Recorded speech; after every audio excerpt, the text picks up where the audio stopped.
Thank you for tuning in to the latest edition of the 12 Kyle podcast. Whether you're listening during your commute, while working out, or just relaxing at home, we appreciate you.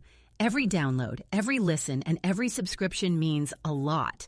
Up next, the 12 Kyle podcast.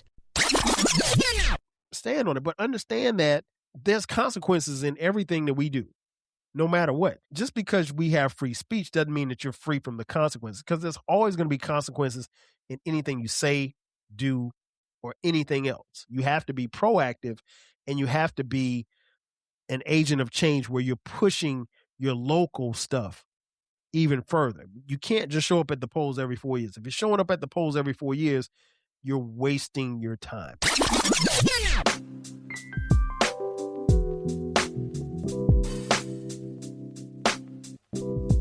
Ladies and gentlemen, thank you for listening. Thank you for downloading. And thank you for subscribing to the latest edition of the 12 Kyle podcast. I am your boy, 12 Kyle. I want to thank you all for tuning in as you do each and every week. Shout out to those of you watching on YouTube as well as Spotify. Man, check this out. Here recently, at the time of this recording, there has been a lot of discourse in the community about celebrities and their fan bases. To be more specific, Black celebrities and their fan bases, and how some may fall as far as their political support in this country. Now, at the time of this recording, there is an administration that is currently running the United States. I'm not going to call any names. You know who it is. But that name never gets mentioned on this podcast. It's always referred to as Duke. So going forward, it will be Duke.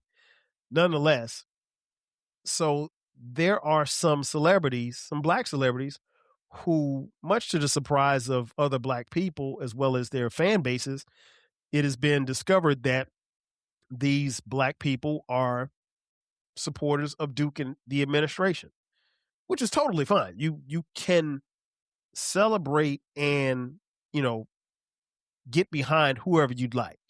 There's nothing wrong with that. But understand that it does and sometimes comes with some consequences. I think one of the biggest things is people have to ask themselves, and it's a question that I ask quite often: why do you care? Why do you care where your favorite athlete or your favorite singer or your favorite MC, rapper, why do you care where they fall politically? And the reason why I ask that is because, in theory, if we're being honest, we really don't know these people. I mean, I don't know. I don't know who Barry Sanders voted for in the 2000 election. I don't know. I mean, he's my favorite running back of all time. I could probably guess, but I don't even know if he voted, right? Michael Jordan. I mean, he gets brought up a lot. I don't know who he voted for. I don't know who Kobe voted for. And I don't know these men. I know them from their athletic exploits. I know a little bit about them as far as from their interviews, but I don't know them. I don't know who Rev Run voted for in the last election. I could probably guess, but I don't even know if Rev Run even voted. But he's somebody who I admired, and his group was the reason why I fell in love with hip hop. But I don't know Rev Run. He seems like a nice guy. He's been, like I said, the guy that really took off, that helped hip hop take off for me in his group of Run DMC, but I don't know him personally. I know what I've seen on TV. I know what I've heard in his music, but I don't know him personally. He's a reverend, but for all I know, he could smoke weed and snort cocaine. I don't know, right? I would hope not, but he's a human just like me. He puts his pants on one leg at a time. So I wanted to start by asking that, because I think that's a valid question that we probably should ask ourselves more often. Why do we care? And I've seen some discourse on social media, and I'll get into it in just a few, but some of it's been interesting. Some of it's been downright comical. And some of it's really been sad.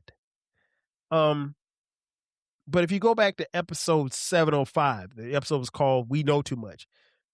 I truly believe that we know way too much.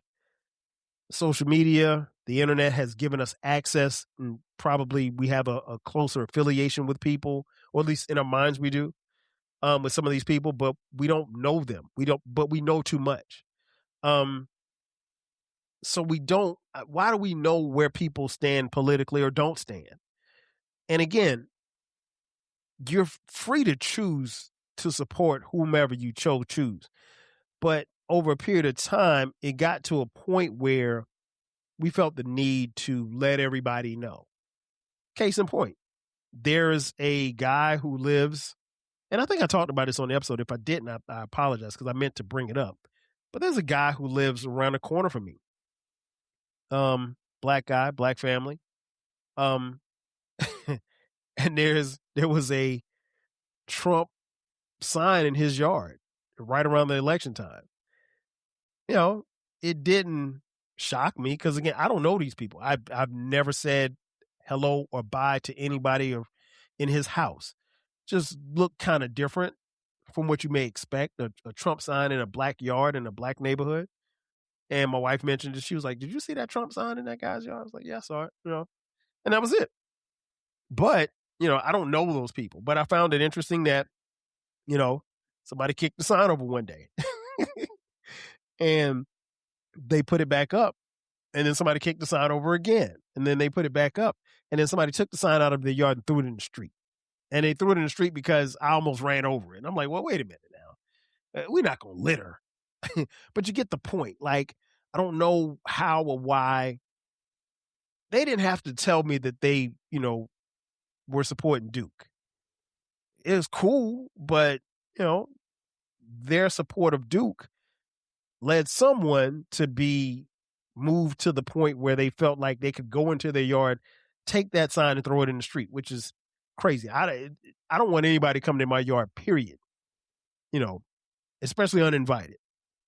That being said, they have a right to do that. I just don't know how or why we got to the place where we felt the need to voice and let everybody know, because there was a point in time, in the not so distant history, in our not so distant past, where, nobody knew who voted for whom or what party you supported, because when you went inside that booth and you clicked that name or you wrote in that name, that was it. Nobody knew unless you told somebody. And there was a point in time, and again, not that long ago, where people kept that close to the vest like they would their virginity.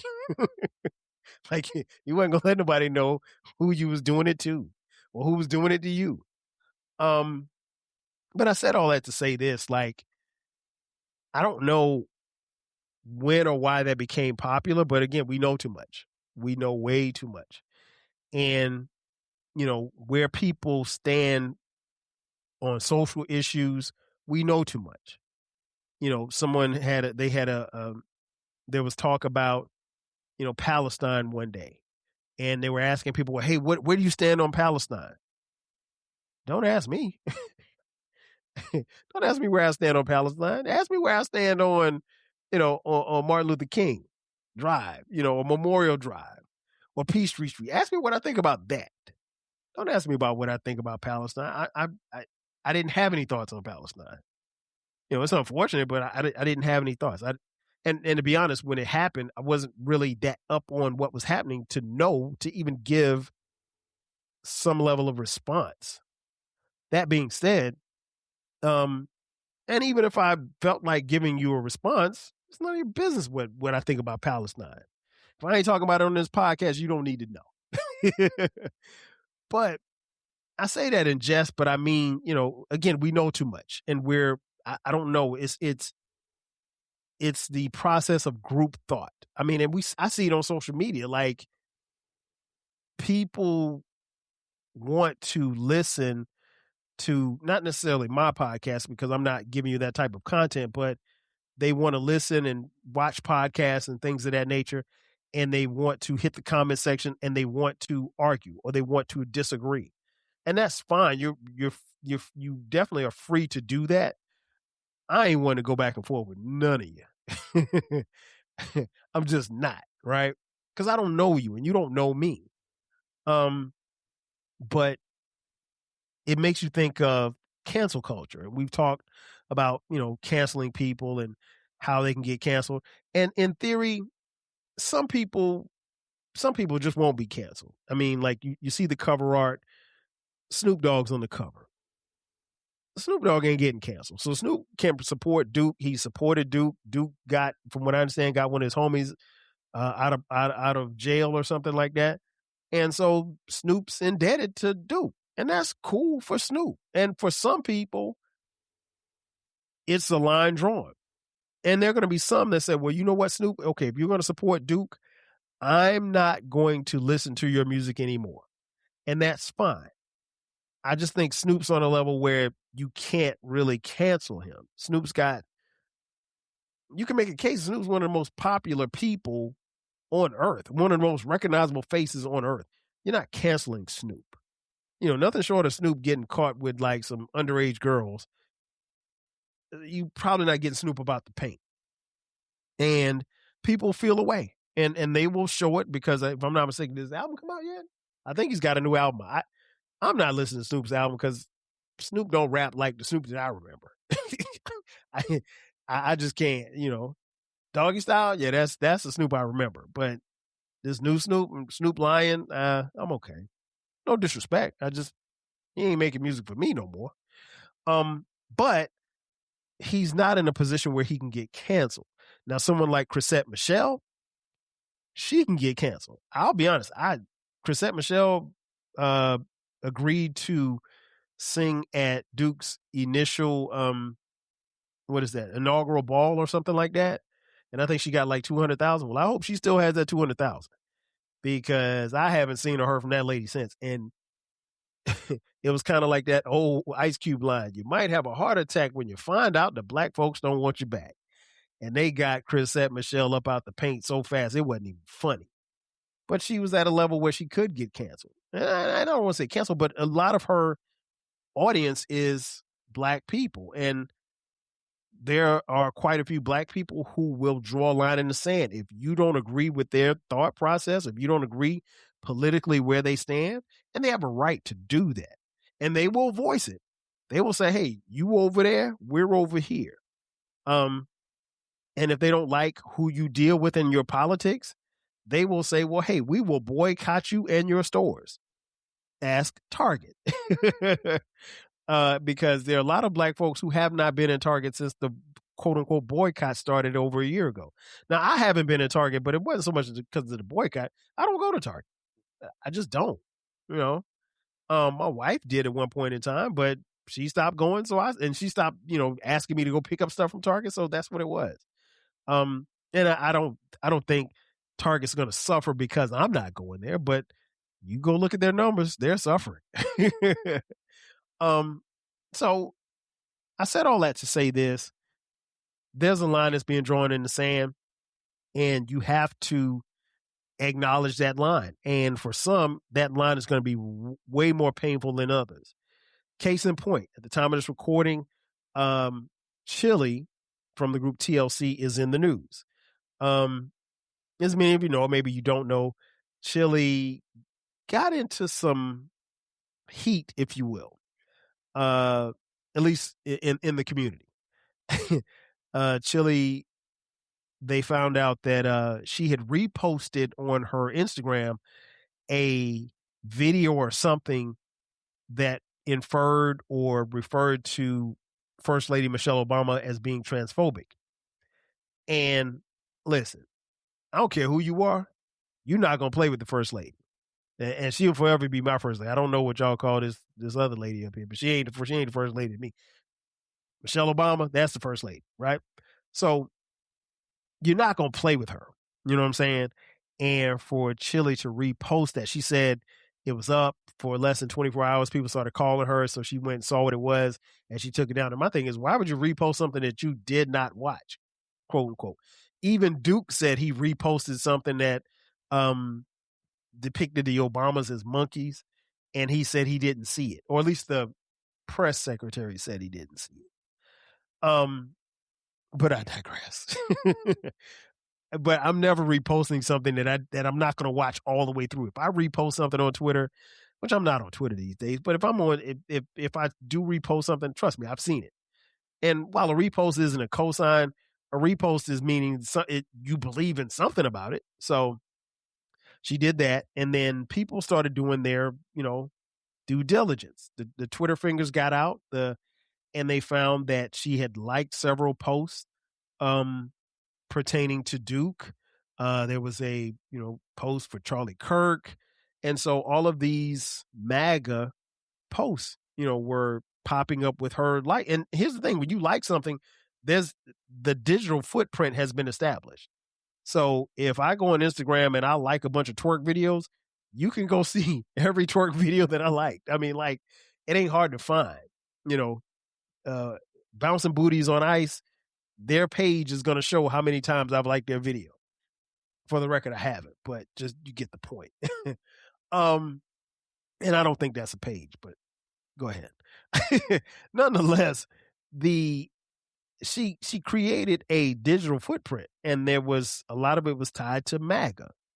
And so subsequently, black folks was trying to get chilly about the paint, and they may have in so many words. And so she had to produce a video. She came on the video. She explained that she, did it by mistake. She came out with a statement that said, "I'm not MAGA." Now, the devil is in the details always. I read her statement, and in her statement, she said, "I'm not MAGA," but she didn't say, "I don't support Duke." It was found that she made, I think, 14 contributions to different charities for a total of about $1,000. And those were all supported by Duke. Now, she said that those were campaigns and donations where she made to veterans because her dad is a veteran. And she said this all in her video. And I watched her video. She did not come off as believable at all. Chili, if you're watching this, you probably should hire Olivia Pope. Because it's like the old Jay-Z line. We don't believe you. You need more people. And all of this comes on the heels of Chili and her bandmate, T-Boz, were about to go on tour. And they're about to go on tour with, because it's TLC, Salt and Pepper, and In Vogue. And so what's interesting is that when you think about those three groups, TLC, Salt and Pepper, and In Vogue, I would say that probably 90% of their fan base are black women. So if you're going to stand next to Duke, which is cool, there's nothing that says that you can't stand next to Duke. But if you follow history, the one group of people who have stayed the furthest away from Duke, who have like a 95% disapproval and voted against Duke twice, over 90% was black women, which is your core audience for those three groups, more specifically for TLC, because I don't think the white teeny boppers that grew up on their music are coming to their concerts, and not in droves like that. And so obviously, it's T-Boz, Left Eye's no longer with us, and it's Chili. And then they have to try to figure this thing out with this concert with these other two groups. And so it set off a firestorm. I mean, I rarely talk about current events, but it set off a firestorm. And by the time this comes out, I don't know where this story will be, but I'm just kind of giving you the backdrop. But what was interesting was I did get a chance to see some of the discourse. Like I said, I rarely go into the comments, but I had to go into comments for this. And I was on the Ice Cream Convos page. Shout out to Zavi. That's my homie right there. That's her page, Ice Cream Convos on Facebook. And there was a young lady by the name of Tasha Lachey who commented. And I'll read you her comment. And I thought it was very key what she said. She said, quote, "If you're MAGA, stand on it. Stop whispering now that the room got quiet. People can respect the truth, even when they disagree with it. What they don't respect is the sudden amnesia when consequences show up. Let's not play dumb. What people post on social media is intentional. Every word, every caption, every little dog whistle. It only becomes a quote unquote mistake when the backlash starts knocking at your door." Close quote. I don't know who Tasha Lachey is, but she nailed it. I mean, you really can't say it much better than that.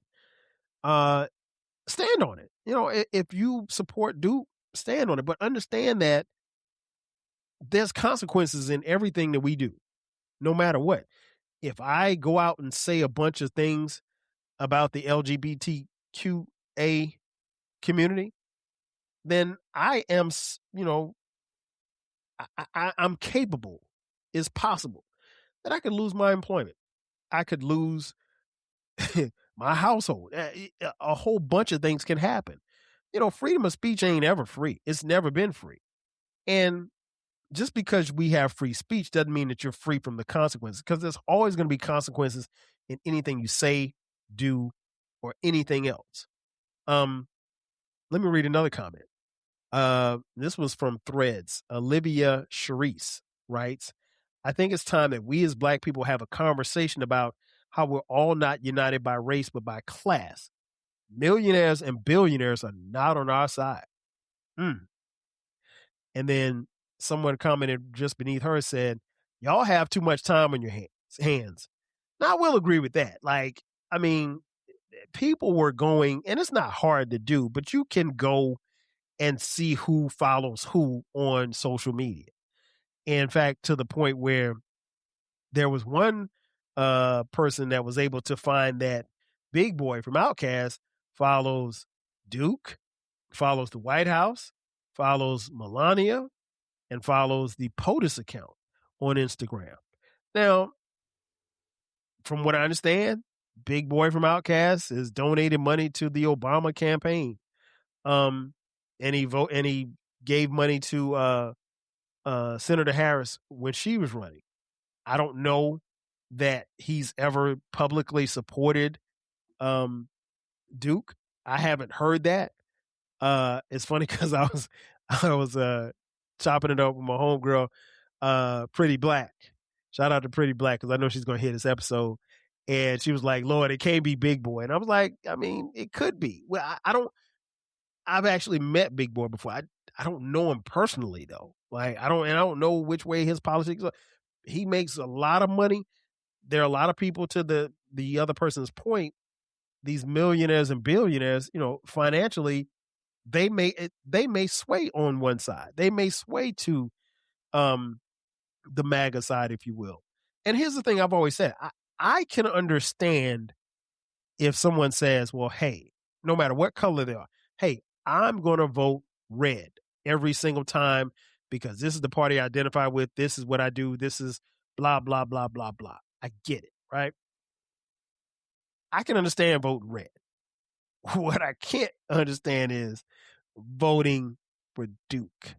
Because I know people, Black people, who traditionally vote red. They sat it out. They didn't. They weren't going to vote for Harris, and they told me, they was like, "Look, I'm not voting for Harris, but I'm not voting for Duke either. I'm never going to vote for Duke." And you know what? I didn't like it, but I could respect it. You know, I don't understand voting for Duke, but you know, get it how you live. That's you doing you. You have to do. We all have a choice, right? And you have to make the choice that you deem is best for you and your family. But I always say every year about when I do because I don't talk about politics a lot on this podcast. I may have 5 episodes about politics in the 700 plus episodes that you have. But the thing that I will say is that, you know, if you're voting every 4 years and that's all that you're doing, you're missing the boat. You have to be active. You have to be proactive, and you have to be an agent of change where you're pushing your local stuff even further. You can't just show up at the polls every 4 years. If you're showing up at the polls every 4 years, you're wasting your time. And that don't matter who you vote for. And I say that as someone who is not a Democrat or Republican. I'm a registered independent, and I will tell you that I have voted Democrat in the last couple of elections. But no, I'm not. There was no way. I would write my name in before. I'd write your name in. I would write in Lassie before I voted for Duke. I'm never going to vote for Duke. No disrespect. Disrespect. I'm just not. But that's my God-given right. But I don't have to tell you that. And I just told you because you already know. So what happens when some of the brands that you support don't align with you politically? What do? What happens when you're driving a Tesla? What happens when you want to go to Walmart? What happens when you want to order some packages off of Amazon? What happens when you want to check to see how your granny's doing on Facebook? I have an Apple phone. I don't know. I mean, what if Apple doesn't align politically where I think they should? What if they've donated money? What if your favorite football team, has given money to an administration that you don't support? Where do you draw the line? I think people, and I've said this often, people, we move that line for whomever we want to. So as much as, people will say, okay, I'm not going to go to Target, but they might go to Walmart. Or they may say, I'm not going to listen to Chili, but they might listen to Snoop Dogg, or they might listen to Nelly. So I think we pick and choose as to who we want to, move out the paint. For me, I moved R. Kelly out the paint a long time ago. I was done with him when I saw that video, and I didn't even see the whole video. I saw enough of it, of him peeing on a little girl. I was like, no, I'm done.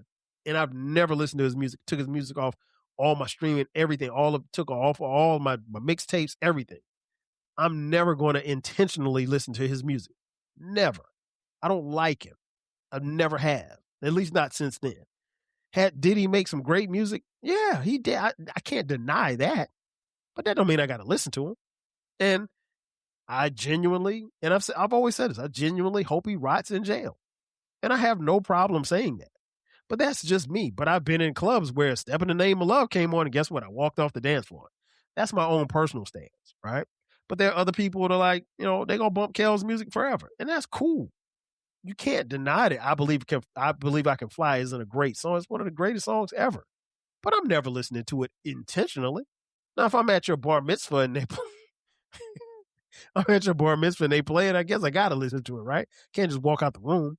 But I'm never going to support him or his music if he ever gets out of jail. But like I said, we pick and choose where we draw the line.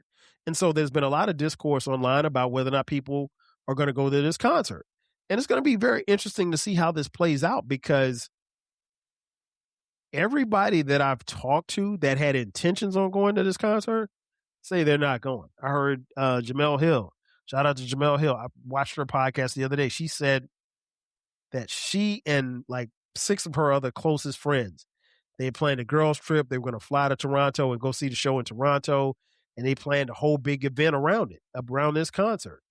And she said she's at the point now where she'll take the loss on whatever she got to take the loss on, but she's not going. And so, it makes a difference. And so Chili is in an interesting predicament because, again, that's her fan base. And her fan base is going to, whether or not she tours, because, is TLC still making music? I don't think TLC is still making music. So she's going to make money off of tours.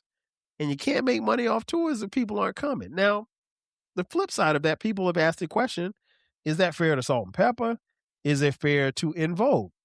I mean, if you want my opinion, I don't know where they are contractually, but I would probably try to see if I could get TLC off that tour before the tour starts. And I don't think at the time of this recording, I don't think the tour has actually started yet.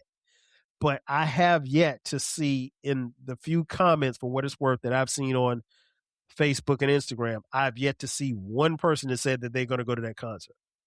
And I've seen people say, hey, I bought tickets, but I'm not going.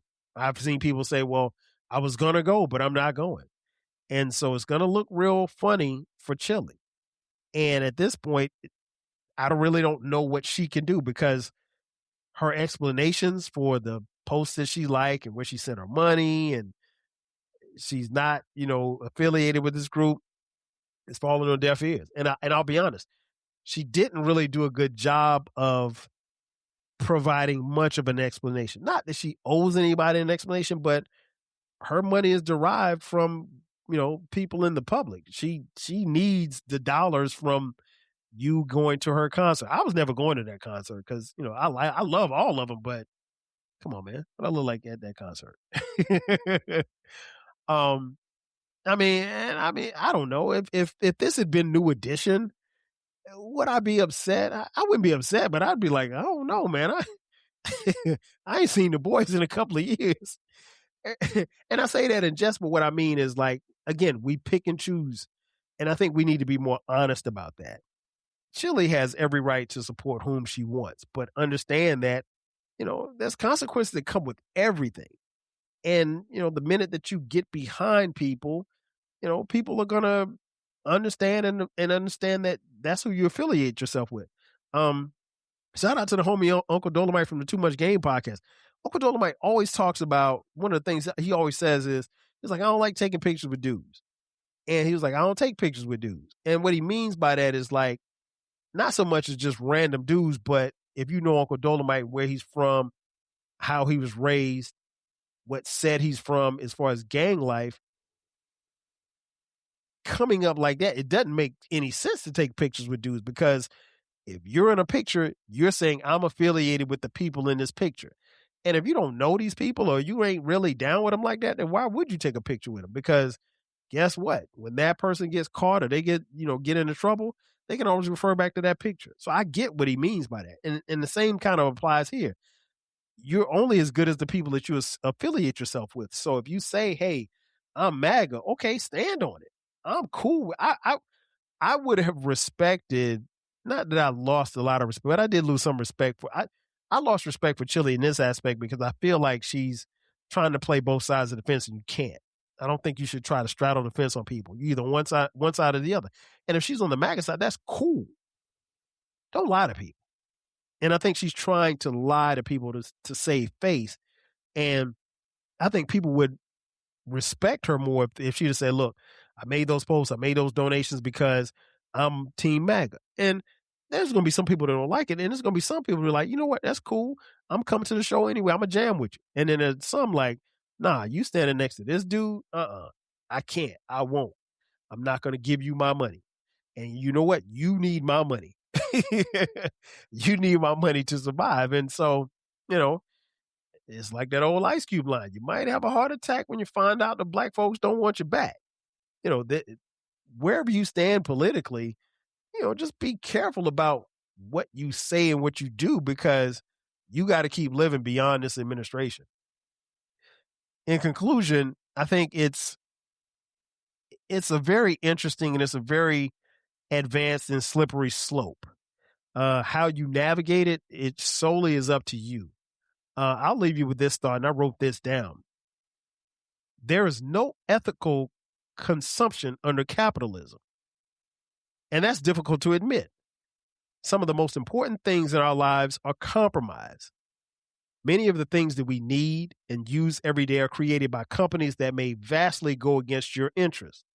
How do you handle that? I don't have a great answer for how you should. It's an individual choice. Also, keep in mind that for a lot of people, their cares stop at their front door. Ladies and gentlemen, that's going to do it for me. Thanks again for checking out this edition of the 12 Kyle Podcast. Be sure to subscribe to the podcast. We drop new episodes every Thursday. Also, don't forget about the Rap Soul Podcast. That's my music podcast where we talk about hip hop, soul, rap, and R&B from the 80s, the 90s, and the 2000s. It's the best music podcast that you've never heard, so make sure that you check it out. Also, we have merch. Click the link in the description box, and there you can buy 12 Kyle Podcast t-shirts, hoodies, as well as coffee mugs. We got it for the low. Ladies and gentlemen, that's going to do it for me. Thanks again for checking out this edition of the 12 Kyle Podcast. I will catch you guys next time. 5,000. Cheers. Thanks again for listening to this episode of the 12 Kyle Podcast. If you enjoyed this episode, make sure that you hit the subscribe button and share this podcast with a friend who needs the 12 Kyle Podcast in their life. Every listen, every download, and every share helps us grow. Thanks for being a part of the 12 Kyle Podcast community. We appreciate your support. We will catch you next time. 5,000.